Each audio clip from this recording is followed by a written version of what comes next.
The Faith Walk. Man became a living soul. The Lord God formed man of the dust of the ground and breathed into his nostrils the breath of life, and man became a living soul. And the Lord God said, It is not good that man should be alone. I will make him a helper. And the Lord caused a deep sleep to fall on Adam, and he slept, and took one of his ribs, and closed up it with flesh. Then the rib which the Lord had taken from the man, he made into a woman, and he brought her to the man. A living soul means that it is immortal. It lives forever in the presence of the Lord. Now Adam and Eve in the Garden of Eden listened to the voice of the Satan and disobeyed God. Then the Lord God took the man, put him in the Garden of Eden to tend and keep it.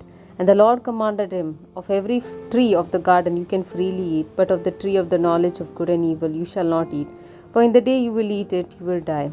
The serpent, also called the devil, questioned God's authority and told a lie. For he said to the woman, You will surely not die.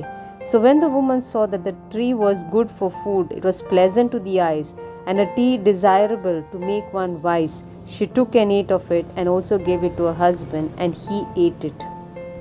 Adam and Eve could no longer be in the garden, because the Lord God sent them out of the Garden of Eden to till the ground from which it was taken.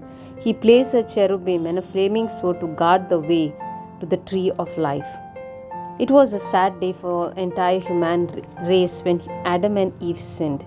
Through one man's sin, the death entered into the world, and thus death spread to all men.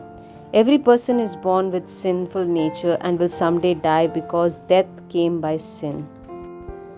God had to send his only Son, Jesus, in order to rescue the human race. And a virgin was to bring forth a son and call his name Jesus, for he was going to save his people from their sin. To enter the human race, the Son of God had to come as a human being, for in him dwells all the fullness of the Godhead bodily. Jesus is God in the human form. In the beginning was the Word was with God, and the Word was God, and the Word became flesh and dwelt amongst us. Now all this was done that it might be fulfilled, that a virgin should bear forth a son, and call him Emmanuel, which means God with us. For unto us a child is born, unto us a son is given. The government will be on his shoulders. His name will be Wonderful, Counselor, Mighty God, Everlasting Father, Prince of Peace. Jesus was the perfect sacrifice. Jesus, the spotless Lamb of God who knew no sin, was the most perfect sacrifice for man. For it is not possible that the blood of bulls and goats could take away our sins. Jesus is the Lamb of God. Behold, the Lamb of God who takes away the sins of the world.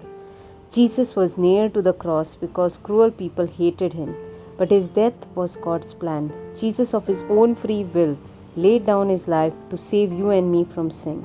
For Jesus said, No one takes my life from me. I lay it down on myself. I have power to lay it down, and I have power to take it back. We are redeemed by the blood of God's Lamb. You are not redeemed with corruptible things like silver or gold, but with the precious blood of Christ, as a lamb without blemish and without spot. No other sacrifice can take away sins, for we have been sanctified, made holy through the offering of the body of Jesus Christ once and for all. Having now been justified by his blood, we shall be saved from the wrath through him. Lord, remember me when you come into your kingdom, like the thief on Jesus' side. While we were still sinners and disobedient to God, Christ died for us. All who believe in the Son of God have eternal life. For God so loved the world that he gave his only begotten Son, and those who believe in him shall not perish but have eternal life. He has delivered us from the power of darkness and translated us into the kingdom of the Son of his life, in whom we have redemption through his blood, the forgiveness of sin. We have been brought back to God. We have been saved. For Christ rose from the dead. Jesus died and rose again on the third day. As the angel answered to the woman, Do not be afraid, for I know you see Jesus was crucified. He is not here. He is risen. As he said, Come and see the place where they lay him. Jesus came back from the dead. I am he who lives and was dead, and behold, I am alive forevermore. Amen. I have the keys of hell and of death. Because I live, you will also live. Because Christ has conquered death and has the keys to death, we no longer need to fear death. Jesus has the power to save us from death. We need to trust him. For He continues forever. He is able to save to the utmost those who come to God through Him, since He ever lives to make intercession for them. You and I have eternal life. Which road are you willing to take? Jesus Christ, the way to eternal life, or Satan, the way to eternal death? You have the choice. What is your choice? Choose for yourself this day whom you will serve. Therefore, choose life, that both you and your descendants may live. Jesus is the way to eternal life, nor is there salvation in any other name in heaven or on earth that can save you. I, even I, the Lord, and besides me, there is no Savior. Why must we choose Jesus if we want eternal life? It is Jesus who came and said, I have come that you may have life. It is Jesus who loved us and died for us. He was the Son of God and loved us and gave Himself for us. He became flesh and blood like you and me, and through His death, He destroyed the power of death over our lives. Only the blood of Jesus can redeem us from our sins. It is the blood that atones for our sins. It is the blood that cleanses us from our sins. It is the blood that gives us redemption and forgiveness of our sins. It is Jesus who rose from the dead. Knowing that Christ, having been raised from the dead, dies no more, death no longer has power over us. For He has died for all those who live, should live no longer for themselves, but for Him who died for them and rose again. For Jesus said, I live and you will also live. We must have the Spirit of Christ in us to be raised to life eternal. But if the Spirit of Him who raised Jesus from the dead dwells in you, He who raised Him from the dead will also give life to your mortal bodies through the Spirit who dwells in you.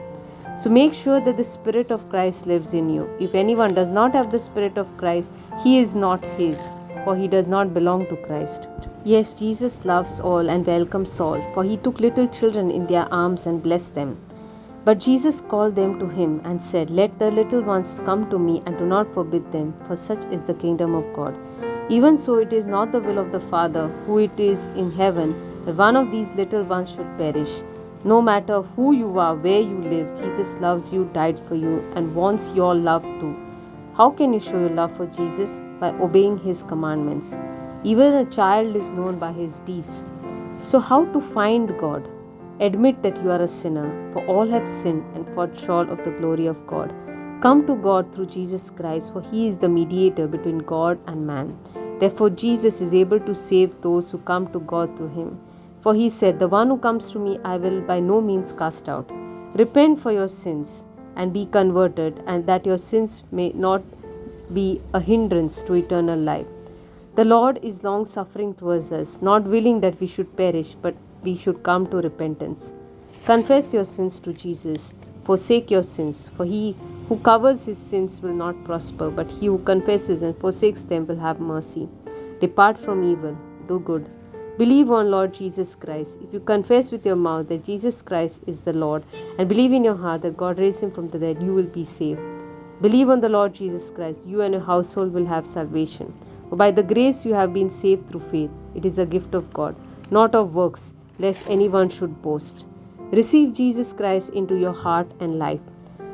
Only you can open the door of your heart and invite Jesus. Behold, He stands and knocks. Listen to His voice. Let Him come in and dine with you.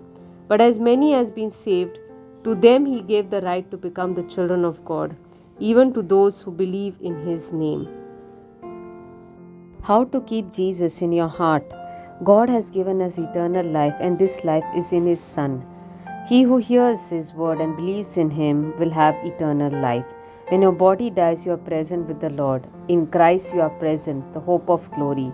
If you ask Jesus to forgive your sins and believe in Him, then you can have eternal life.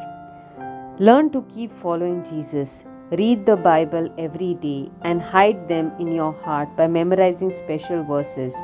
All scripture is given for inspiration of God and is profitable for doctrine, reproof, correction, and for instruction into righteousness.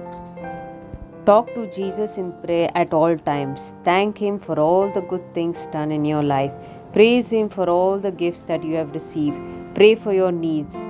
We ask anything according to His will, He will hear it. Whatever you ask the Father in His name, He will give you.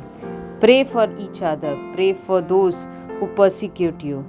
Especially say the Our Father, which is the most beautiful prayer Jesus Himself taught His disciples. Pray aloud. Prayer should be well prepared for and should come from the heart. The two greatest commandments given by Jesus are love your God with all your heart, soul, and mind, and the second is to love your neighbor as yourself. This summarizes the entire Torah. For love is the greatest of all. Even though you may have the tongue of men and angels, but not love, you are only a sounding brass, a clanging cymbal. Though you may have all the gifts and understand all the mysteries, yet you have no love, then you are nothing. For love is patient, kind, generous, does not envy, does not puff up, does not behave rudely, but seeks the good of the others. It does not rejoice in iniquity, but rejoices in the truth.